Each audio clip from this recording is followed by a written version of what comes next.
Thank you, Mr. Chair. I'm going to focus my next round of questions on the carbon competitiveness incentive regulation, which I understand replaces the specified gas emitter regulation.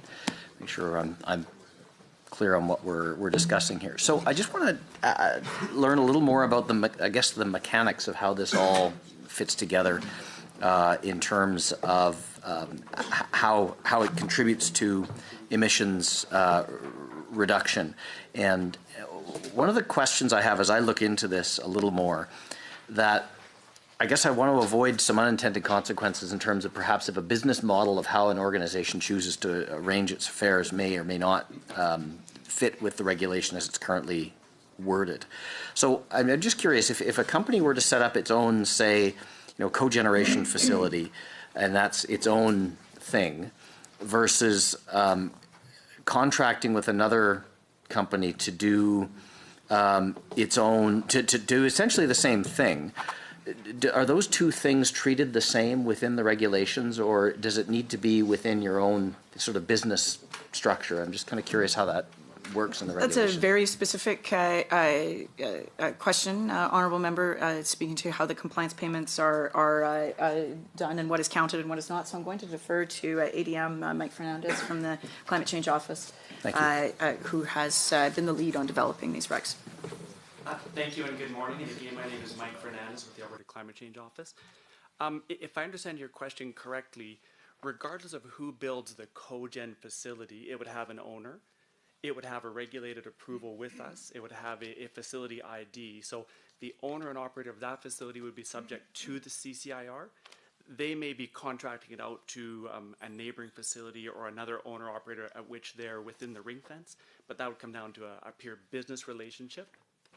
If I get the gist of it. Do they get the same credit regardless? I mean, if there's ultimately the same emissions reduction at the end of the day, is it treated the same no matter who owns it? It is treated the same. So, I mean, a unit of electricity would have to beat or meet the OBA, the output-based allocation system that's set up in our new regulation, and that the credit is generated based on how much you beat it by, and then you can use that credit to satisfy compliance, or you can sell it into the Alberta offset market.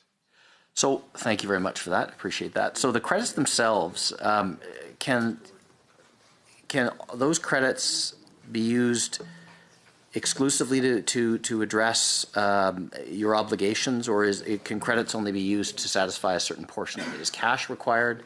If you have 100% credit to cover it, is that acceptable, or does cash come into this at some point? I'll defer to Mike Fernandez. Thank you. So again, Mike Fernandez with the Alberta Climate Change Office. So in Alberta, we work very hard to maintain a balanced offset and crediting system. So for every one of the facilities that comes in or beats their OBA by a ton, you would generate one emissions performance credit, or you can go to the offset market and purchase them.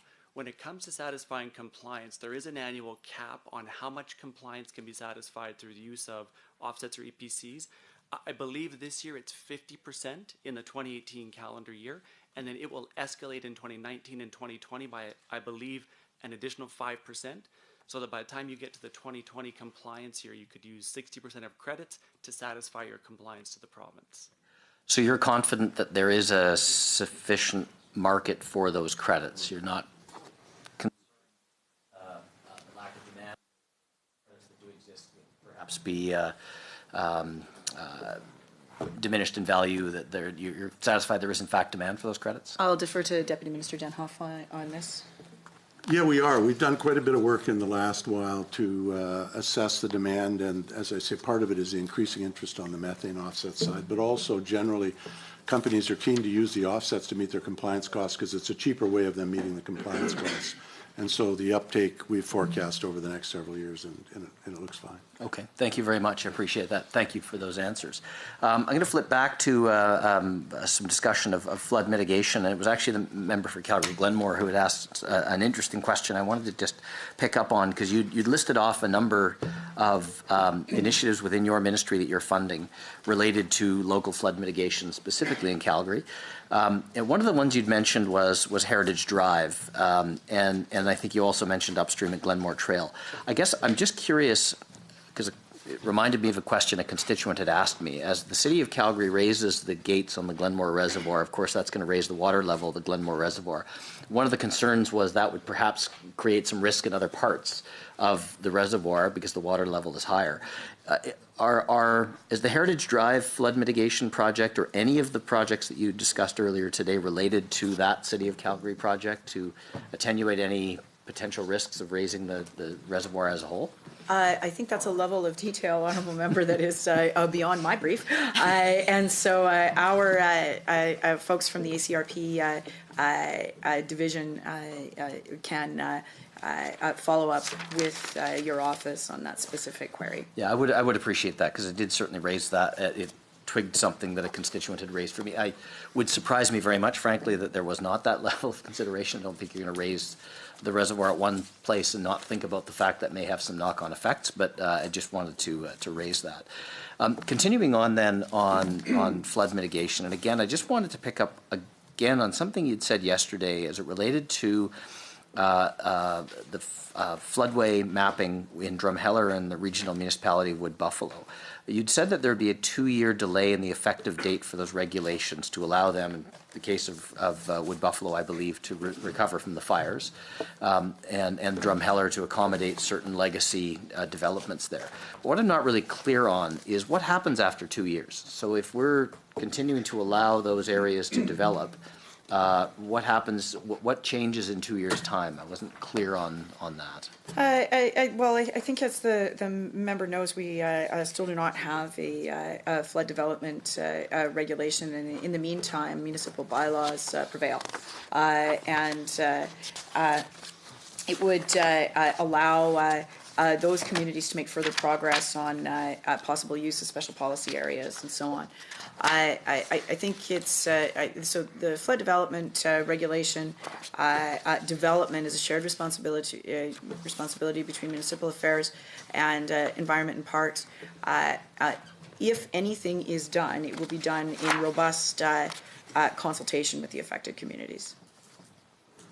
Okay, thank you very much. I will go back then to something I just had on another page, which I have just lost. So there it is. Key strategy, page 71, 2.2, supporting economic investment opportunities focused on environmental conservation and green jobs.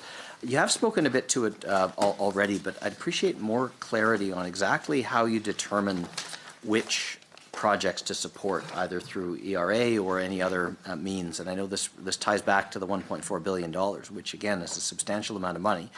But I'm just curious how do you know, how do you decide? What criteria are used to decide expenditure on those of those funds?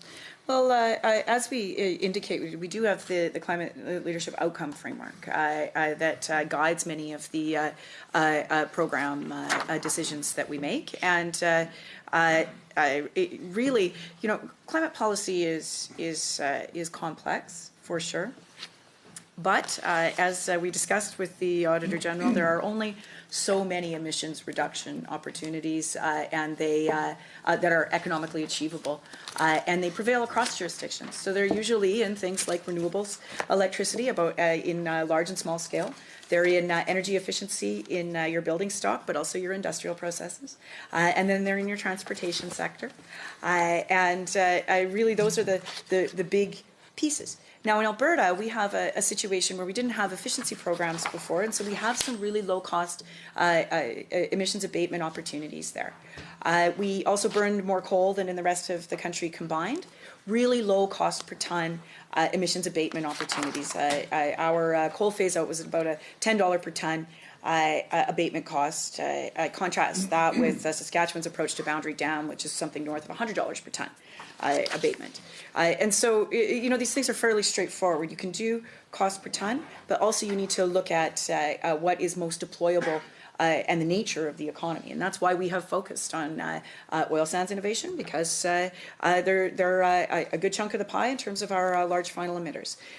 We have looked at industrial efficiency in the broader economy, because we know that absent programs before, we have a number of low-cost opportunities. We have relative competitive advantage in bioenergy. So we're supporting those programs because they deliver greenhouse gas emissions reductions and also serve to diversify the economy, particularly in southern Alberta. Thank you, Minister.